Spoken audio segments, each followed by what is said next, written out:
ஏய், பெட்ரோல் அடிக்கணும், காசு 100 கொடு. நான் உனக்கு காசு இருக்கும்போது தரேன். என்னைக்கு வேலைக்கு போகிறனோ, என்னைக்கு பணம் வருதோ, என்னைக்கு மனசு வருதோ அன்னைக்கு பார்த்து திருப்பி தரேன். 100 பெட்ரோல் அடிக்கணும், காசு 100 கொடு. அம்மாட்ட சொல்லாத. அதெல்லாம் முடியாதுண்ணா. நான் பெருசாமி சித்தப்பா வீட்டில் பாப்பா கூட விளையாடிட்டு இருக்கும்போது மேலே பந்து போட்டேன். அந்த பந்து வாங்குறதுக்கோசரம் 100 சேர்த்து வச்சிருக்கேன். அதனால தர முடியாது. அந்த பந்து நான் எடுத்து தரேன்டி, குறி 100. எனக்கு பெட்ரோல் அடிக்க வேணும். நானா பார்த்து தரம்போது தரேன். நான் போய் வண்டி எடுக்கிறேன், வா போலாம் வா. சரி, இப்போ நான் காசு எடுத்துட்டு வரேன். அண்ணன் என்கிட்ட மாட்டிக்கிட்டான்.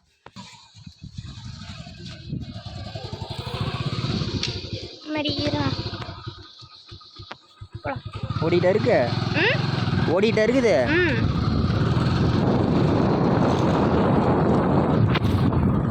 வேகமா போனீங்கன்னா கட் ஆயிடும்.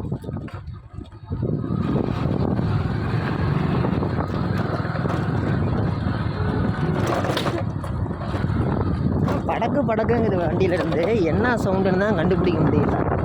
நான் ஸ்பீடு பிரேக்கரை மட்டும் உடனே ஏற்றி இறங்குறேன், தொடக்கம் அப்படிங்குது. அதே மாதிரியே இப்பயும் ஏற்றி இறங்குறேன், தொடக்குங்குது. என்ன சவுண்டுன்னு தான் கண்டுபிடிக்க முடியல.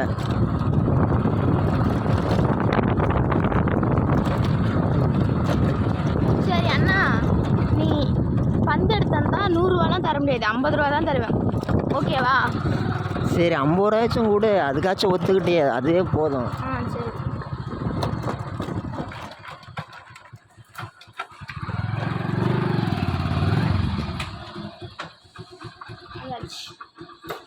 இங்கே தான் விளையாடிட்டு இருக்கும்போது நானும் பாப்பாவும் விளையாடிட்டு இருக்கும்போது தெரியாம மேலே போட்டாச்சு.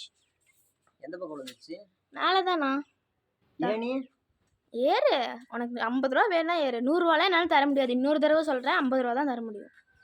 ஓகேனா ஏறு. எப்படி ஏறுவீங்க? காலால் ஏறு. ஏறுண்ணா. நான் சொன்ன வழி 3 நாளாக அதுக்கு தான் வளரணுன்றது.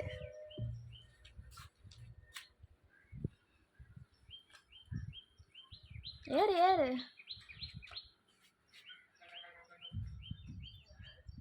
நேற்று மாதிரி எப்பவுமே இனத்தோட வேலையே பார்த்துட்டு இருக்கிற. இப்போ 1 வாரமாகவே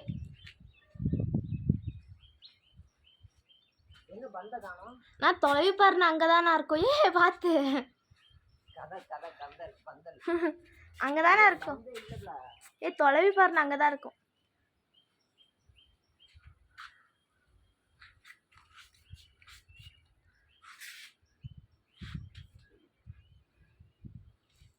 இருக்கா? பந்து அங்க எங்க இருக்குது? சரி, இறங்கி வா. சும்மா பிராங்க் பண்ண. இல்லைங்க, இறங்கி வந்து சாணியை பிதிக்கி எடுக்கிறேன். அங்க பந்து இல்லை. எப்படி இறங்குறது? காலால